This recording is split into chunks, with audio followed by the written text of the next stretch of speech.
Resumen de la Biblia del libro Tito, parte número 1. Saludo y propósito de la carta. Capítulo 1, versículo 1 al 4.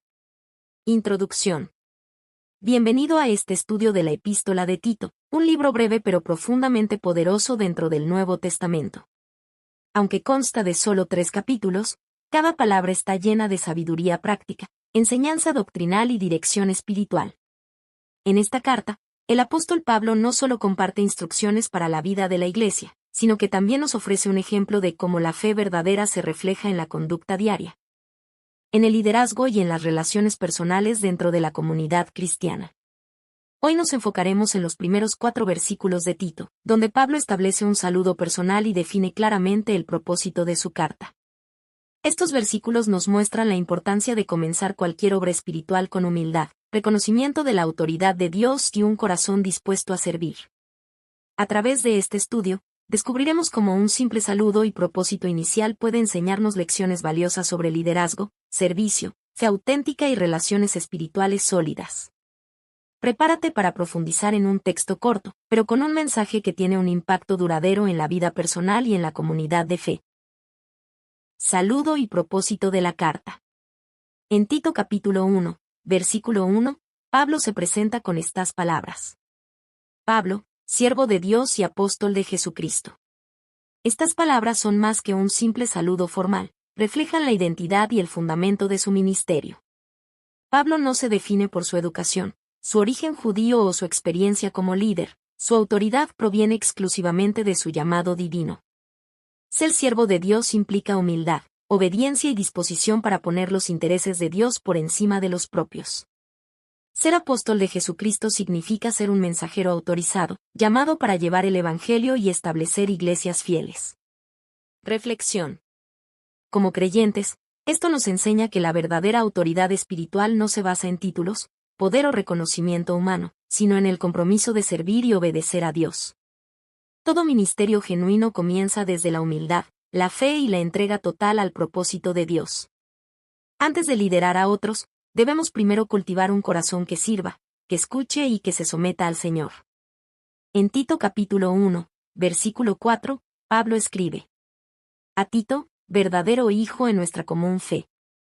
Aquí vemos una relación profunda y significativa entre un mentor y su discípulo. Tito no es simplemente un colaborador, es un hijo espiritual, alguien guiado y formado en la fe por Pablo. Esta relación es fundamental, porque prepara a Tito para asumir responsabilidades de liderazgo y cuidado de la iglesia. Reflexión. Las relaciones espirituales basadas en la fe son esenciales para el crecimiento cristiano. Un mentor no solo enseña conocimientos, sino que moldea el carácter, fortalece la fe y guía en decisiones importantes. Del mismo modo, como creyentes, debemos buscar relaciones que nos impulsen a vivir según la palabra de Dios, a madurar en nuestro liderazgo y a servir con integridad. Ser guiado y ser guía son partes vitales del discipulado cristiano. El propósito de Pablo queda explícito en el mismo capítulo. Para que pongas en orden lo que queda, y establezcas ancianos en cada ciudad, según lo que la sana doctrina exige. Aquí vemos que la carta tiene un enfoque práctico y estratégico. No se trata solo de enseñanzas abstractas, sino de acción concreta en la vida de la iglesia. Organizar la iglesia, asegurando que haya liderazgo estable y estructura espiritual.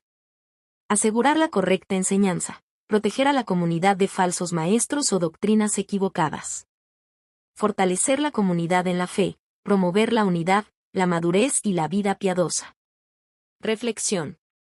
Toda instrucción cristiana tiene un objetivo práctico: transformar la fe en acción. No basta con conocer la doctrina, debemos vivirla, enseñarla y aplicarla en nuestra vida personal y en la comunidad. Una iglesia sólida no se construye solo con palabras, sino con líderes responsables, fieles a la verdad y comprometidos con el bienestar espiritual de todos. Conclusión. En estos primeros versículos de Tito, aprendemos 3 lecciones esenciales que siguen siendo relevantes para nuestra vida y ministerio hoy. Servir a Dios y ser fiel a Jesucristo es la base de cualquier liderazgo. Pablo nos muestra que la verdadera autoridad no proviene de títulos, reconocimiento humano o poder social. La autoridad genuina nace del servicio, la humildad y la obediencia a Dios. Todo liderazgo espiritual efectivo comienza con un corazón dispuesto a seguir a Cristo y a poner sus propósitos por encima de los propios intereses. Las relaciones espirituales fortalecen la fe y el ministerio. Tito no era simplemente un colaborador, era un hijo espiritual de Pablo. Esto nos enseña que el crecimiento en la fe y la preparación para el liderazgo no se logran en soledad. Los mentores, los líderes maduros y las relaciones basadas en la fe nos guían, nos corrigen y nos impulsan a vivir con integridad y amor cristiano. La comunidad y el discipulado son fundamentales para un ministerio sólido y fructífero. La instrucción bíblica debe producir orden, disciplina y madurez en la iglesia.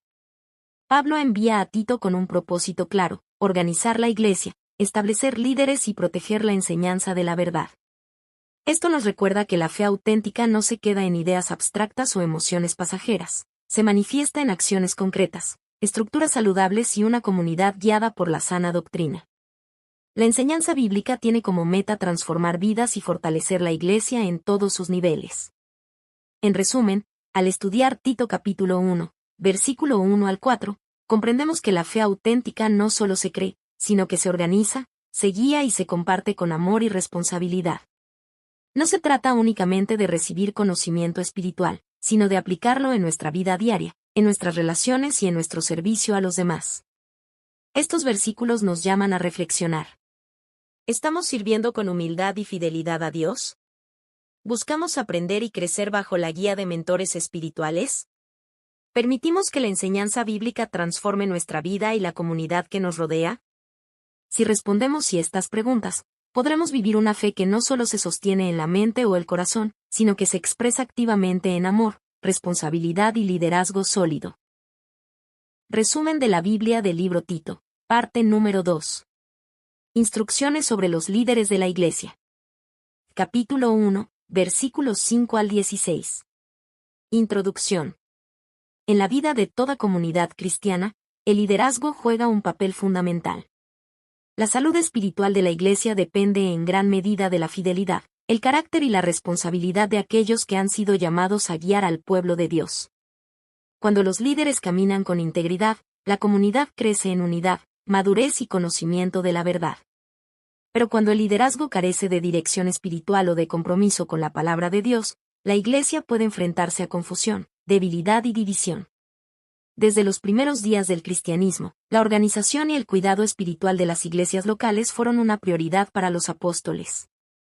No bastaba con anunciar el Evangelio, también era necesario formar comunidades sólidas, guiadas por hombres y mujeres comprometidos con la verdad y con un profundo amor por el pueblo de Dios.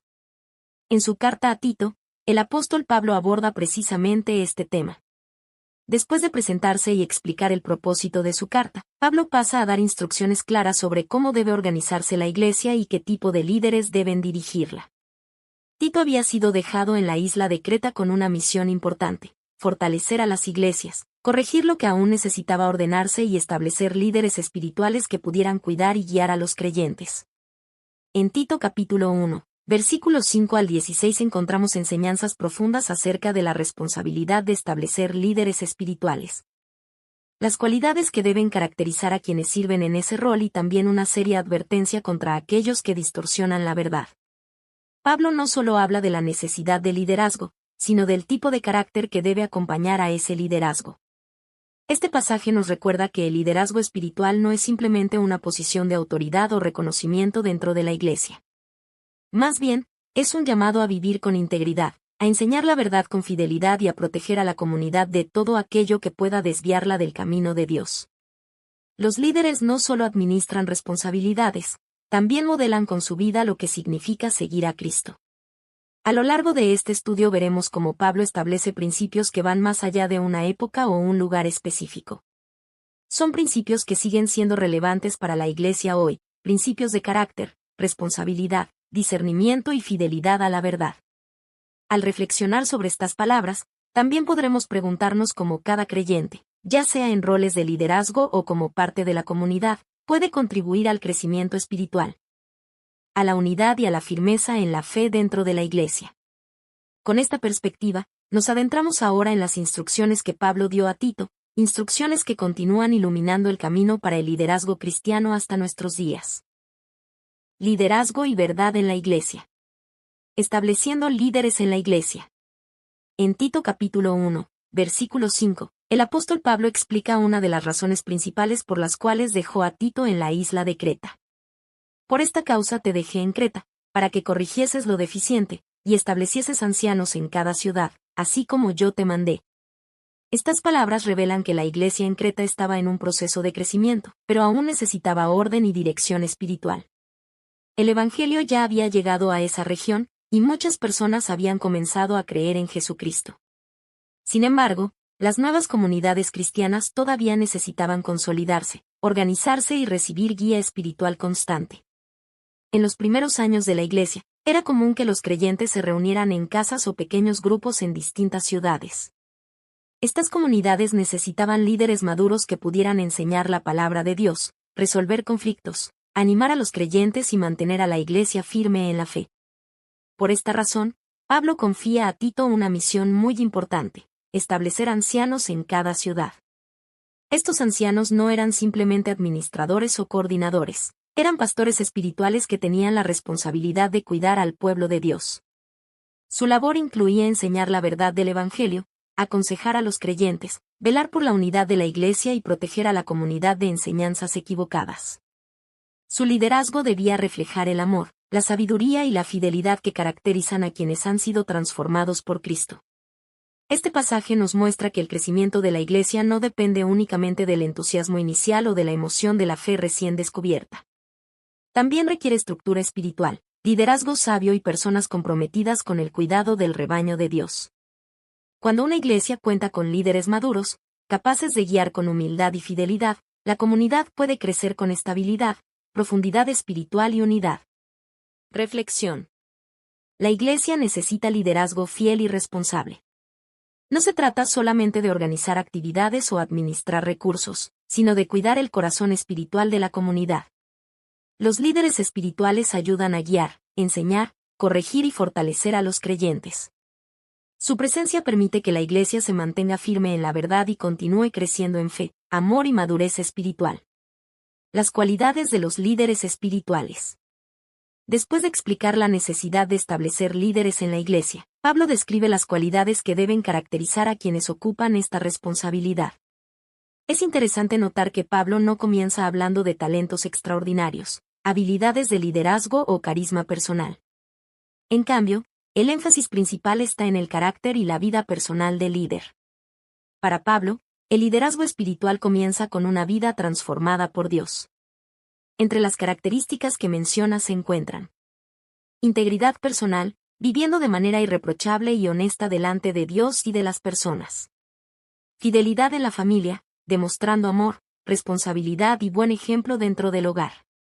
Dominio propio, evitando actitudes como la arrogancia, la ira descontrolada o los excesos que dañan el testimonio cristiano. Hospitalidad y amor por el bien, mostrando un corazón generoso, dispuesto a servir y a ayudar a otros. Capacidad de enseñar la sana doctrina, es decir, conocer la verdad del Evangelio y transmitirla con claridad y fidelidad. Estas cualidades revelan que el liderazgo espiritual no se basa simplemente en conocimiento teológico o habilidades públicas. Lo que realmente respalda la autoridad de un líder es una vida coherente con el mensaje que predica. Un líder que vive de acuerdo con la verdad del Evangelio inspira confianza, fortalece la fe de otros y se convierte en un ejemplo visible del poder transformador de Dios. Reflexión. El liderazgo cristiano comienza con el carácter. Antes de enseñar a otros, el líder debe vivir conforme a los principios de la fe. Las palabras pueden enseñar, pero el ejemplo tiene un impacto aún mayor. Cuando la vida de un líder refleja humildad, fidelidad y amor por la verdad, su testimonio se convierte en una guía poderosa para toda la comunidad. Seguir a Cristo implica no solo hablar de la fe, sino vivirla cada día con sinceridad y obediencia. Advertencia contra los falsos maestros. Después de describir las cualidades de los verdaderos líderes, Pablo presenta una advertencia seria acerca de un peligro que amenazaba a la iglesia: los falsos maestros. En Creta había personas que utilizaban la religión para promover ideas equivocadas y para obtener beneficios personales. Sus enseñanzas confundían a los creyentes y provocaban desorden dentro de la comunidad cristiana. Pablo describe a estos falsos maestros como personas que hablan cosas que no deben. Engañan a familias enteras con sus enseñanzas. Buscan ganancias deshonestas. Y aunque afirman conocer a Dios, lo niegan con sus acciones. Esta descripción muestra que el problema no era solamente doctrinal, sino también moral. Sus vidas no reflejaban la verdad que decían enseñar. Las enseñanzas falsas tienen consecuencias profundas. Pueden debilitar la fe de los creyentes, generar divisiones y desviar a las personas del verdadero mensaje del Evangelio. Por esta razón, Pablo insiste en que los líderes espirituales deben ser capaces de defender la sana doctrina y refutar el error. Su responsabilidad no es solo enseñar, sino también proteger a la Iglesia de aquello que puede dañarla. El objetivo no es crear discusiones innecesarias ni fomentar conflictos, sino preservar la pureza del mensaje del Evangelio y cuidar la salud espiritual de la comunidad. Reflexión. La Iglesia siempre debe estar alerta frente a enseñanzas que se alejan de la verdad bíblica. La sana doctrina no es simplemente un conjunto de ideas religiosas, es la base que sostiene la fe cristiana. Cuando la Iglesia permanece fiel a la verdad del Evangelio, los creyentes pueden crecer con seguridad, claridad y convicción. Por eso, tanto los líderes como toda la comunidad cristiana están llamados a conocer la palabra de Dios, vivir conforme a ella y discernir con sabiduría aquello que refleja la verdad y aquello que se aparta de ella. Conclusión. El pasaje de Tito capítulo 1, versículos 5 al 16 nos deja enseñanzas profundas sobre el liderazgo espiritual y la responsabilidad dentro de la Iglesia. A través de las instrucciones que Pablo da a Tito, podemos comprender mejor cómo debe formarse una comunidad cristiana saludable, estable y fiel al mensaje del Evangelio. En primer lugar, aprendemos que la Iglesia necesita líderes fieles y comprometidos que ayuden a establecer orden, guiar a la comunidad y cuidar el crecimiento espiritual de los creyentes. Desde los primeros años de la Iglesia, fue necesario contar con personas maduras en la fe que pudieran acompañar, enseñar y fortalecer a otros en su caminar con Dios. El liderazgo espiritual no es simplemente una función organizativa, sino un ministerio de servicio, cuidado y responsabilidad delante de Dios. En segundo lugar, descubrimos que el liderazgo cristiano se fundamenta en el carácter. Pablo pone un énfasis especial en la integridad personal, la fidelidad en la familia, la humildad, el dominio propio y el buen testimonio. Estas cualidades muestran que el verdadero liderazgo no comienza en una plataforma pública, sino en la vida diaria. Un líder espiritual debe reflejar en su conducta lo que enseña con sus palabras. Cuando el carácter está alineado con la verdad del Evangelio, el liderazgo se convierte en un testimonio vivo del poder transformador de Dios. En tercer lugar, este pasaje nos recuerda la importancia de proteger la verdad del Evangelio frente a enseñanzas equivocadas que pueden desviar a las personas de la fe auténtica. A lo largo de la historia de la Iglesia, siempre han existido voces que distorsionan la verdad o que utilizan la fe para intereses personales. Por eso, los líderes espirituales tienen la responsabilidad de enseñar con claridad, corregir el error con sabiduría y ayudar a la comunidad a permanecer firme en la sana doctrina. Además, este mensaje no solo está dirigido a los líderes, sino también a toda la Iglesia. Cada creyente es llamado a crecer en discernimiento, a conocer la palabra de Dios y a vivir una fe sincera que se refleje en sus acciones. Cuando toda la comunidad se compromete con la verdad, la Iglesia se fortalece y puede cumplir su misión en el mundo. La Iglesia crece y se fortalece cuando sus líderes viven con integridad, enseñan con fidelidad y sirven con un corazón dedicado a Dios. Cuando el liderazgo está guiado por el amor, la humildad y la verdad, la comunidad encuentra estabilidad, dirección y esperanza. De esta manera, los creyentes pueden caminar juntos en la fe, apoyarse mutuamente en los desafíos de la vida y avanzar unidos en el propósito de glorificar a Dios. En última instancia, el mensaje de este pasaje nos invita a reflexionar sobre nuestra propia vida. Cómo servimos a los demás, cómo vivimos nuestra fe y cómo contribuimos al crecimiento espiritual de la comunidad que nos rodea. Porque una iglesia firme no se construye solo con palabras, sino con vidas transformadas, líderes fieles y corazones comprometidos con la verdad de Dios. Resumen de la Biblia del libro Tito, parte número 3. Enseñanza sobre la vida cristiana. Capítulo 2, versículo 1 al 10. Introducción. La fe cristiana no es solo un conjunto de creencias que aceptamos con la mente, es una forma de vida que transforma nuestro carácter, nuestras decisiones y nuestras relaciones con los demás. El Evangelio no solo cambia lo que creemos, sino también la manera en que vivimos cada día. Cuando una persona conoce la verdad de Dios, esa verdad comienza a reflejarse en sus pensamientos, en sus actitudes y en su manera de tratar a quienes le rodean. Desde los primeros tiempos de la Iglesia, los apóstoles enseñaron que la fe auténtica debía manifestarse en una vida transformada. Creer en Cristo significa caminar en una nueva dirección, guiados por principios que reflejan el amor, la justicia, la humildad y la fidelidad a Dios. Por esta razón, la enseñanza bíblica no solo se enfoca en lo que debemos creer, sino también en cómo debemos vivir. En el capítulo 2 de la carta a Tito, el apóstol Pablo continúa sus instrucciones acerca de cómo debe fortalecerse la Iglesia. Después de hablar en el capítulo anterior sobre la importancia de establecer líderes espirituales fieles y de proteger la sana doctrina frente a las enseñanzas equivocadas, ahora dirige su atención hacia la vida diaria de los creyentes. Pablo entiende que la doctrina verdadera debe producir una vida coherente con el mensaje del Evangelio. No basta con conocer la verdad, esa verdad debe reflejarse en el comportamiento, en las relaciones y en la forma en que cada creyente vive su vida cotidiana. En Tito capítulo 2, versículo 1 al 10, Pablo explica que cada grupo dentro de la comunidad cristiana tiene un papel importante en reflejar la fe a través de su conducta. Los ancianos, las mujeres mayores, las mujeres jóvenes, los hombres jóvenes y los siervos reciben orientaciones específicas que muestran cómo el Evangelio debe manifestarse en la vida práctica. Estas instrucciones revelan que la vida cristiana se desarrolla dentro de una comunidad donde cada generación y cada persona tiene una responsabilidad espiritual. Los creyentes mayores ofrecen ejemplo y sabiduría, los más jóvenes aprenden, crecen y desarrollan su fe, y todos, juntos, contribuyen a que la Iglesia sea un reflejo vivo del carácter de Cristo. Este pasaje también nos enseña que la vida cristiana no se limita al momento de la adoración o a las reuniones de la Iglesia. La fe debe expresarse en el hogar, en las relaciones personales, en el trabajo y en cada aspecto de la vida cotidiana. La manera en que hablamos, actuamos y tratamos a los demás puede convertirse en un testimonio poderoso del poder transformador del Evangelio.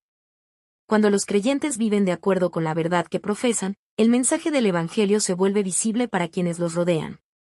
La vida misma se convierte en una proclamación silenciosa de la gracia y del amor de Dios.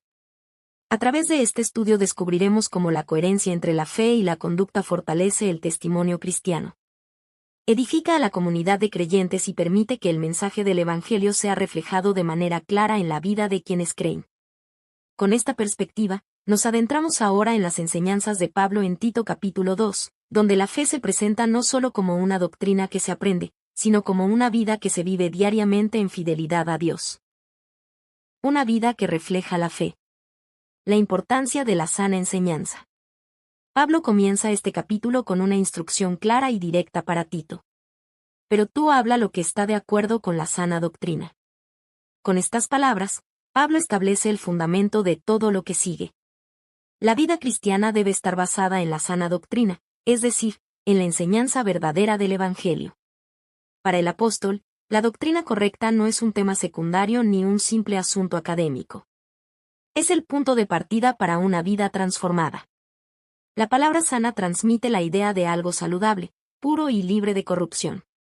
Así como el cuerpo necesita alimento saludable para crecer y mantenerse fuerte, el alma necesita la verdad del Evangelio para desarrollarse espiritualmente. La doctrina verdadera no se limita a llenar la mente de información religiosa. En el pensamiento bíblico, la enseñanza correcta siempre produce una transformación en la vida de las personas. Cuando la verdad de Dios se entiende y se recibe con sinceridad, comienza a cambiar la manera en que pensamos, actuamos y nos relacionamos con los demás. Por eso, Pablo no se limita a explicar ideas teológicas abstractas. En lugar de eso, muestra cómo las verdades del Evangelio deben reflejarse en el comportamiento diario de los creyentes. La fe auténtica siempre se manifiesta en la práctica. La enseñanza verdadera conduce a una vida caracterizada por sabiduría, disciplina, amor, respeto y fidelidad a Dios. Cuando la Iglesia permanece firme en la sana doctrina, los creyentes crecen espiritualmente y la comunidad se fortalece. En cambio, cuando la enseñanza se distorsiona o se descuida, la vida espiritual también comienza a debilitarse. Por esta razón, Pablo exhorta a Tito a enseñar con claridad, fidelidad y responsabilidad. Su misión no era simplemente transmitir información, sino ayudar a la Iglesia a vivir de acuerdo con la verdad del Evangelio. Reflexión. Cuando la enseñanza bíblica es comprendida y aplicada correctamente, la fe comienza a reflejarse en nuestras acciones. La doctrina sana no solo informa nuestra mente, también transforma nuestro corazón y guía nuestra manera de vivir. La verdad de Dios no fue dada solo para ser estudiada, sino para ser vivida. Instrucciones para los creyentes mayores.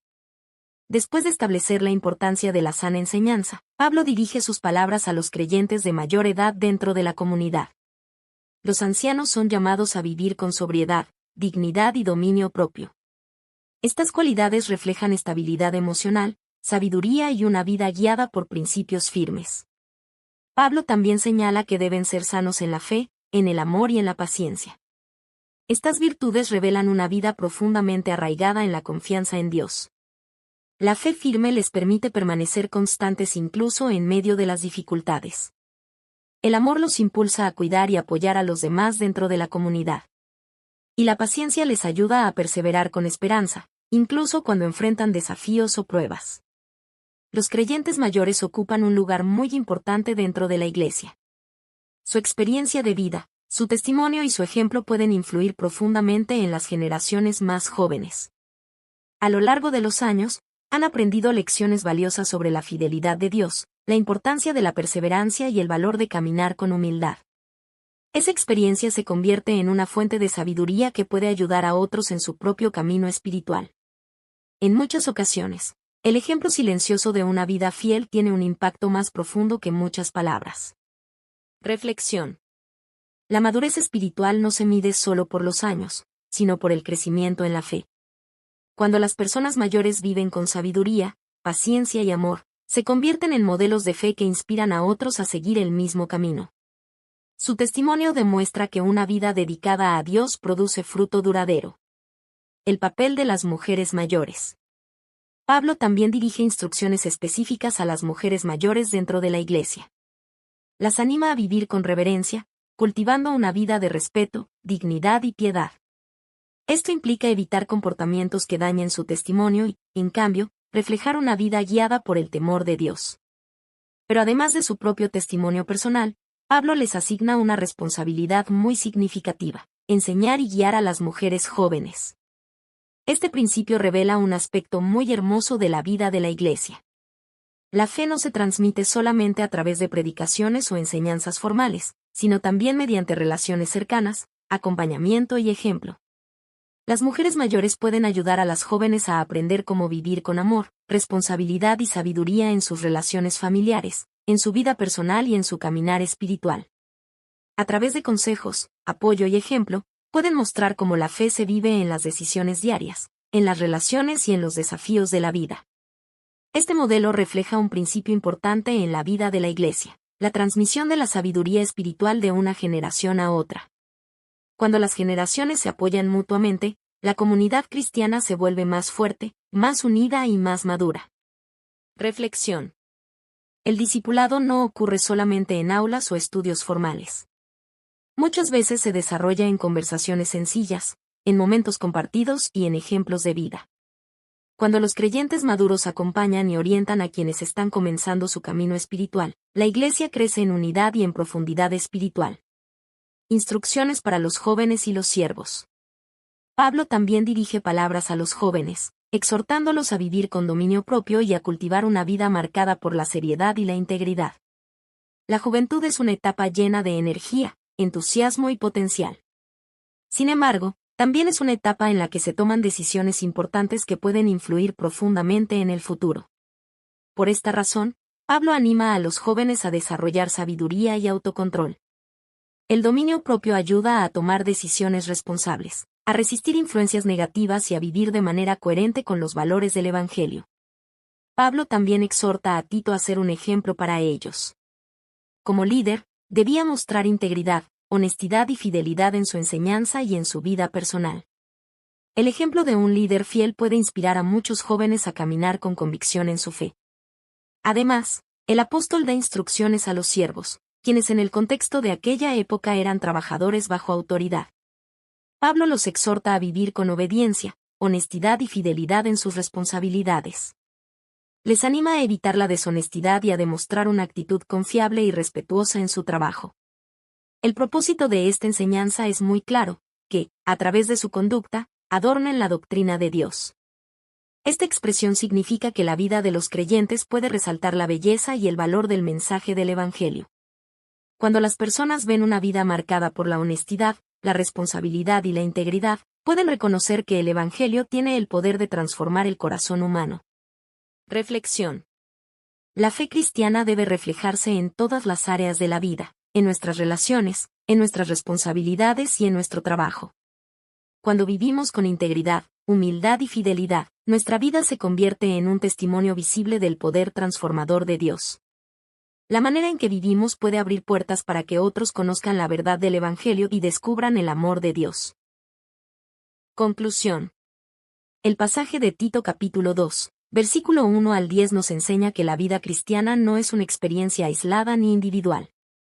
Es una vida que se desarrolla dentro de una comunidad donde cada persona tiene un papel importante en el crecimiento y la edificación espiritual de los demás. La Iglesia es presentada como una familia espiritual en la que cada generación contribuye al fortalecimiento de la fe. Los creyentes mayores ofrecen sabiduría, estabilidad y ejemplo a través de una vida marcada por la fidelidad a Dios. Su experiencia espiritual se convierte en una guía valiosa para aquellos que están creciendo en la fe. Las generaciones más jóvenes, por su parte, reciben esa enseñanza y ese ejemplo, aprendiendo a desarrollar una vida de dominio propio, responsabilidad y compromiso con la verdad del Evangelio.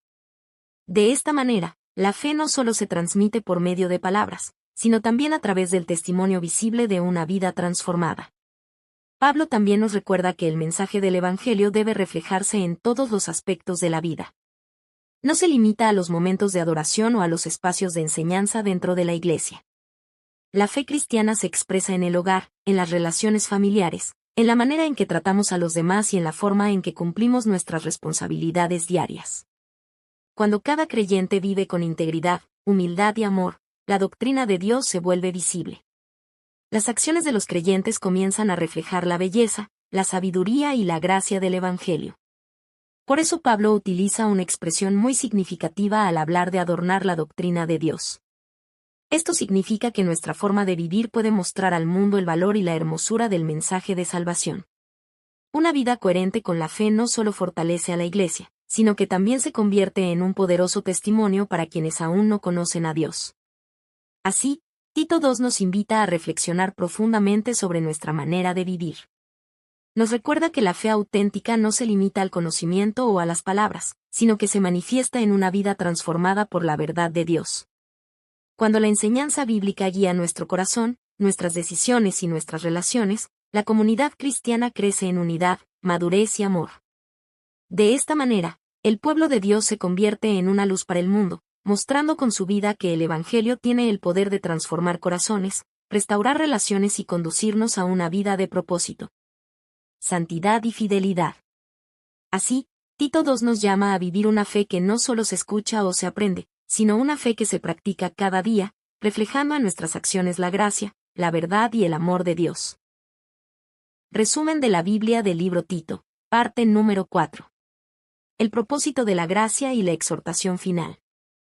Capítulo 2, versículo 11 al capítulo 3, versículo 15. Introducción. La carta del apóstol Pablo a Tito es una de las enseñanzas más claras del Nuevo Testamento sobre cómo la fe cristiana debe reflejarse en la vida diaria.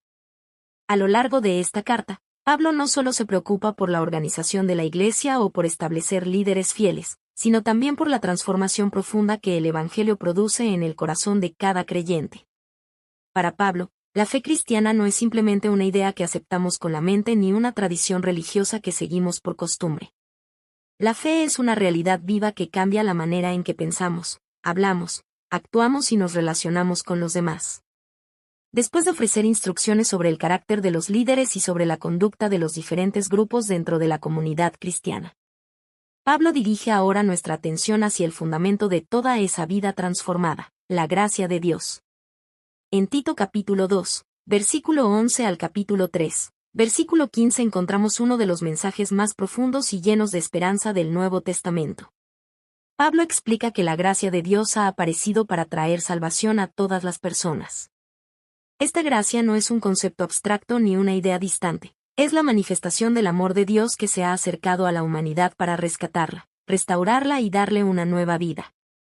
Sin embargo, Pablo también deja claro que la gracia de Dios no solo tiene el propósito de salvarnos del pecado, sino también de enseñarnos a vivir de una manera diferente. La gracia educa nuestro corazón, transforma nuestro carácter y nos guía hacia una vida marcada por la justicia, la piedad y la esperanza.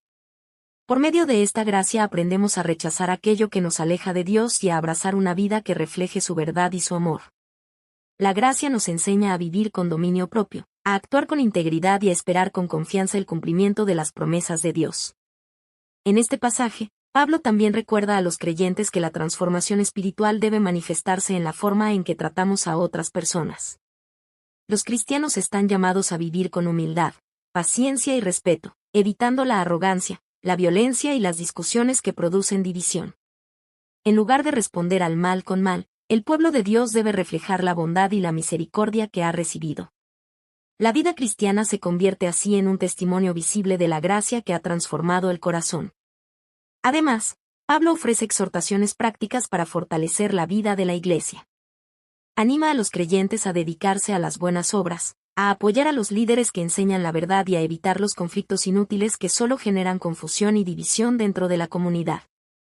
Estas palabras finales de la carta no son simplemente recomendaciones prácticas. Son una invitación profunda a vivir una vida que refleje la bondad, la misericordia y la verdad de Dios en cada aspecto de nuestra existencia. A través de este estudio descubriremos cómo la gracia de Dios transforma el corazón humano, cómo guía la conducta de los creyentes y cómo fortalece la unidad y el testimonio de la Iglesia. Más que un simple mensaje teológico, este pasaje nos recuerda que la gracia de Dios no solo cambia nuestro destino eterno, sino también nuestra manera de vivir cada día.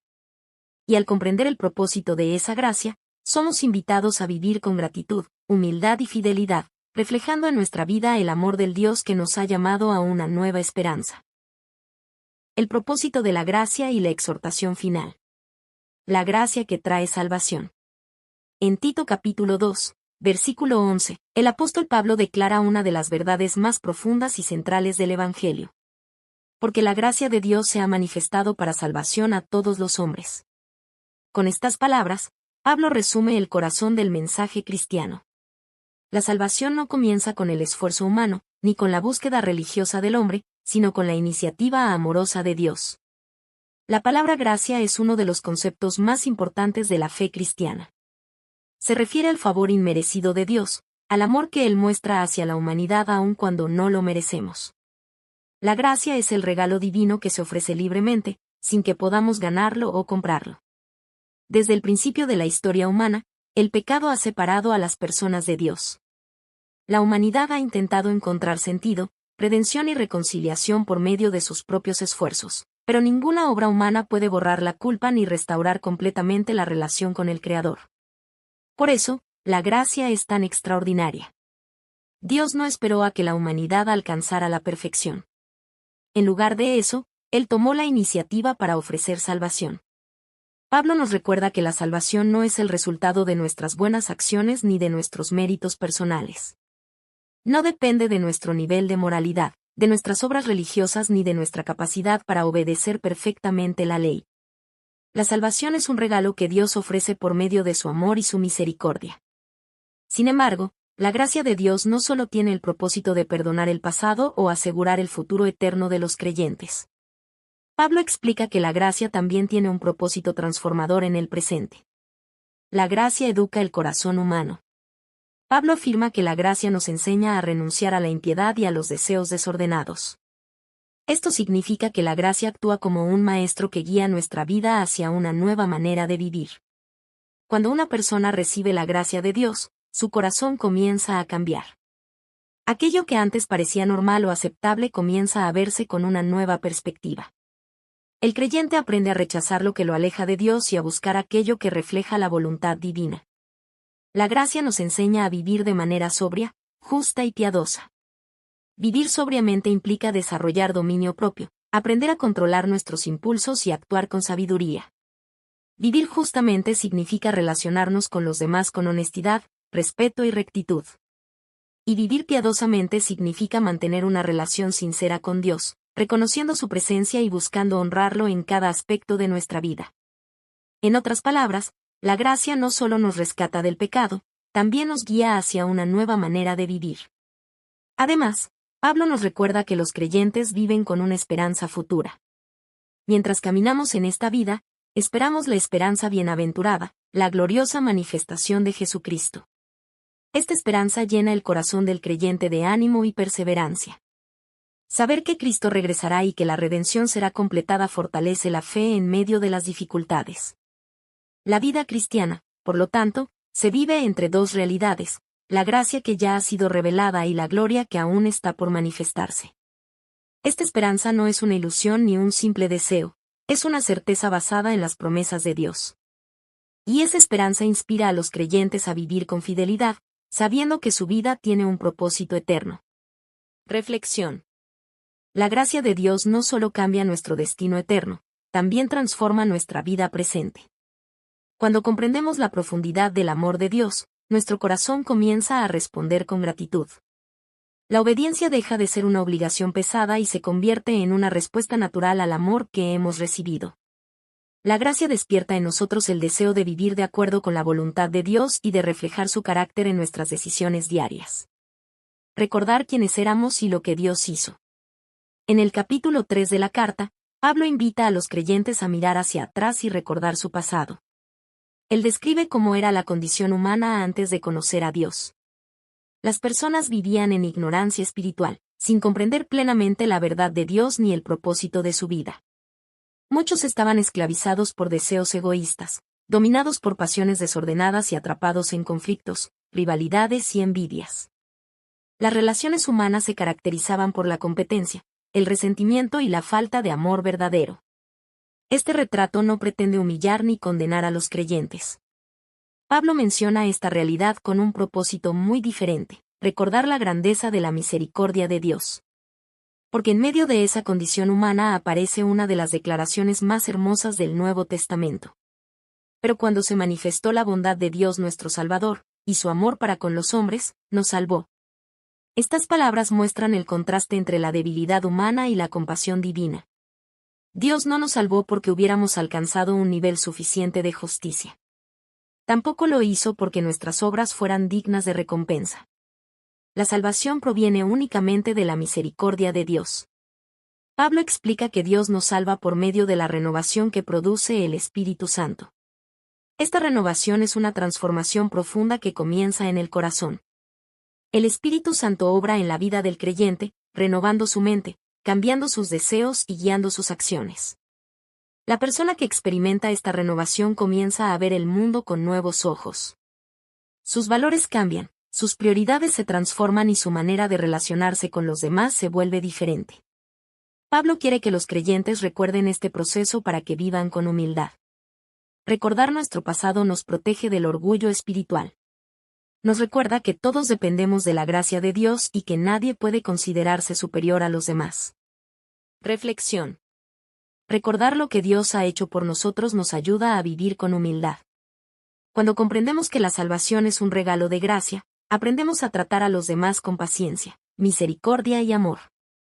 Así como Dios fue compasivo con nosotros, también estamos llamados a mostrar compasión hacia los demás. Vivir en paz y hacer el bien. Después de hablar sobre la gracia y la misericordia de Dios, Pablo ofrece instrucciones prácticas sobre cómo deben vivir los creyentes dentro de la sociedad. La fe cristiana no es una experiencia que se vive aislada del mundo. Los creyentes interactúan con otras personas, participan en la vida social y forman parte de sus comunidades. Por eso, Pablo exhorta a los cristianos a ser respetuosos, amables y pacíficos con todas las personas.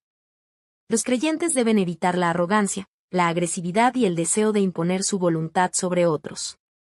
En lugar de responder al mal con mal, están llamados a responder con bondad. En lugar de alimentar la ira, deben cultivar la mansedumbre. Y en lugar de buscar conflictos, deben procurar la paz. Este tipo de actitud refleja el carácter de Cristo y demuestra el poder transformador del Evangelio. Pablo también advierte acerca de las discusiones inútiles, las controversias innecesarias y los debates que solo generan división. En todas las comunidades existen desacuerdos y diferencias de opinión, pero cuando las discusiones se convierten en motivo de orgullo, rivalidad o hostilidad, dejan de ser constructivas. Estas disputas no contribuyen al crecimiento espiritual ni fortalecen la fe. Por el contrario, pueden debilitar la unidad de la Iglesia y distraer a los creyentes de su verdadera misión. Por eso, Pablo exhorta a los creyentes a enfocarse en lo que realmente importa, vivir de acuerdo con la verdad del Evangelio y practicar buenas obras que beneficien a otros. La fe auténtica se expresa a través de acciones concretas que reflejan el amor de Dios. Reflexión. La fe cristiana se demuestra no solo en lo que creemos, sino también en la manera en que tratamos a los demás. Cuando elegimos la paz en lugar del conflicto, la humildad en lugar del orgullo y la bondad en lugar de la dureza, reflejamos el carácter de Cristo en nuestra vida diaria. Instrucciones finales para la comunidad. En la parte final de la carta, Pablo ofrece algunas instrucciones personales y prácticas para fortalecer la vida de la comunidad cristiana. Estas palabras reflejan el espíritu de cooperación y unidad que debía caracterizar a la Iglesia. Pablo anima a los creyentes a apoyar a quienes sirven en el ministerio y a colaborar para que la obra de Dios continúe creciendo. La vida de la Iglesia no depende únicamente de unos pocos líderes, sino de la participación activa de toda la comunidad. Cada creyente tiene un papel importante en el desarrollo espiritual de la Iglesia. Pablo también recuerda la importancia de dedicarse a hacer buenas obras y de ayudar a quienes tienen necesidades. La fe cristiana no puede separarse del amor práctico hacia los demás. Cuando los creyentes comparten sus recursos, su tiempo y su servicio, reflejan la generosidad de Dios. Las buenas obras no son el medio para obtener la salvación, pero sí son una evidencia visible de la fe. Una fe viva se manifiesta en acciones que bendicen a otros y contribuyen al bienestar de la comunidad. Las últimas palabras de la carta transmiten un espíritu de comunión, apoyo mutuo y bendición entre los creyentes. Pablo concluye recordando que la gracia de Dios debe acompañar siempre a su pueblo. Así, la carta termina con el mismo tema que la atraviesa desde el principio: la gracia que salva, transforma y guía la vida de los creyentes. Conclusión. El pasaje de Tito capítulo 2, versículo 11 al capítulo 3, versículo 15 nos revela con claridad el corazón del mensaje cristiano: la gracia de Dios que salva, transforma y guía la vida de los creyentes. A lo largo de estas palabras finales de la carta, el apóstol Pablo nos recuerda que la salvación no comienza con el esfuerzo humano, sino con la iniciativa amorosa de Dios. Es su gracia la que se ha manifestado para traer esperanza a la humanidad. No es el resultado de nuestros méritos, nuestras obras o nuestra capacidad de vivir perfectamente, sino un regalo que nace de la misericordia y del amor de Dios. Esta verdad cambia completamente la manera en que entendemos la vida cristiana.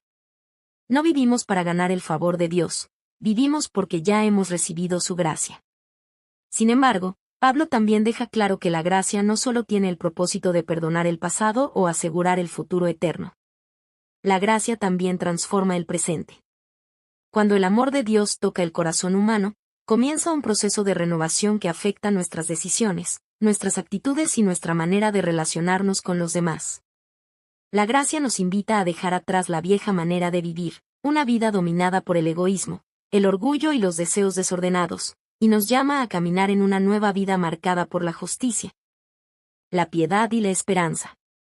Esta nueva vida no se vive en aislamiento.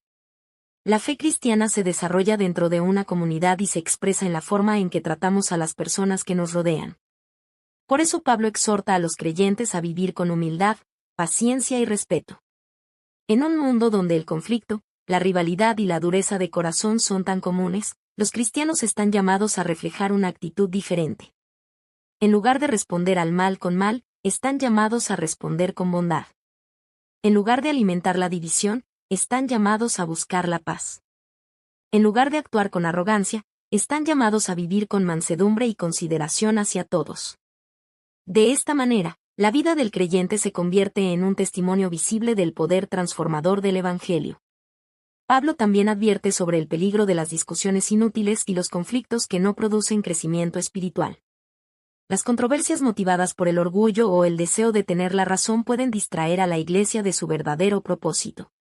Por eso, el apóstol anima a los creyentes a concentrarse en lo que realmente edifica a la comunidad, la práctica constante de buenas obras, el servicio generoso hacia los demás y la fidelidad a la verdad del Evangelio. Cuando la Iglesia vive de esta manera, se convierte en un reflejo del carácter de Dios. Las buenas obras, la generosidad y el amor práctico muestran al mundo la realidad de la gracia que ha transformado el corazón de los creyentes. Así, la comunidad cristiana se convierte en un lugar donde la bondad, la misericordia y la esperanza se hacen visibles. Las palabras finales de la carta a Tito nos recuerdan que la fe auténtica no es solamente una doctrina que aprendemos o un mensaje que escuchamos. Es una vida que se vive cada día. Es una fe que transforma el corazón, renueva la mente y guía nuestras acciones. Es una fe que se expresa en amor, en servicio y en una vida dedicada a reflejar la gracia de Dios. Y mientras caminamos en esta vida, seguimos mirando hacia adelante con esperanza, esperando el cumplimiento pleno de las promesas de Dios. Que esta enseñanza nos anime a vivir con gratitud por la gracia que hemos recibido, con humildad hacia los demás y con fidelidad en la obra que Dios nos ha confiado. Porque cuando la gracia de Dios transforma nuestro corazón, nuestra vida se convierte en un reflejo de su amor en el mundo.